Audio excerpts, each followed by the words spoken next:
பரிசுத்த நாமத்துக்கு மகிமை உண்டாவதாக. எல்லாம் சந்தோஷமா இருக்கீங்களா? கர்த்தருக்குள்ள சந்தோஷமா இருப்பீங்கன்னு நான் விசுவாசிக்கிறேன்.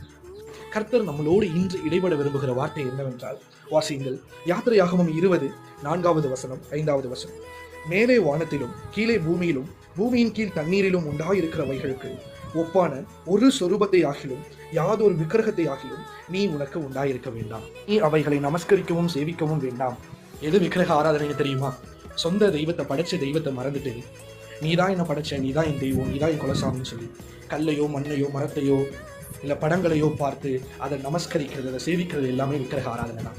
அது யாரா வேணா இருந்துட்டு போட்டோம். இயேசுவனுடைய ரூப சிலையாக இருந்துட்டு போட்டோம், மரியாளுடைய சிலையாக இருந்துட்டு போட்டோம், சூசைப்பருடைய சிலையாக இருந்துட்டு போட்டோம். எல்லாமே விக்கிரக ஆராதனை தான். பைபிளில் தெளிவாக இயேசப்பா எழுதிட்டாரு, விக்கிரக ஆராதனைக்கு விலகி ஓடுங்கள், விக்கிரக ஆராதனை பண்ணக்கூடாது, ஏன்னா கர்த்தரே தேவன். அவ்வளோதான். நமக்கு கொடுக்கப்பட்டிருக்கிற கட்டளையில் பிரதான கட்டளை, முதலாவது கட்டளை என்ன அப்படின்னா, என்னை அன்றி உனக்கு வேறொரு தேவர்கள் இருத்தல் ஆகாது.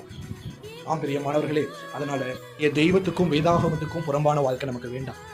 இயேசு எப்படி பிதாவினுடைய சித்தத்தை செய்ய இந்த பூமியில தன்னை ஒப்பு கொடுத்தாரோ, அதுபோல நம்ம படைத்த தேவன் இயேசு கிறிஸ்துனுடைய சித்தம் நம்ம மூலியமா செய்யப்பட நாம நம்மளை முழுமையா ஒப்பு கொடுப்போம். விக்கிரக ஆராதனைக்கு விலகி ஓடுங்கள், ஏன்னா கர்த்தராகிய இயேசு கிறிஸ்து ஆவியாயும் ஒளியாயும் இருக்கிறார். அவர் ஆவியால் நமக்குள்ளே வாசம் செய்கிற தேவன். அவர் சிலை வழிபாடு, விக்கிரக ஆராதனையை அவர் அருவருக்கிற தேவன்.